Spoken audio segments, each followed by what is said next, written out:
खन खन खन खन बैला घुंघरू बाजे संग छन छन छन छन गोरी के पैरी बाजे रे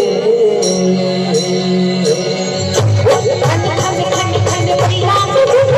बाजे संग छन छन छन गोरी के पैरी बाजे रे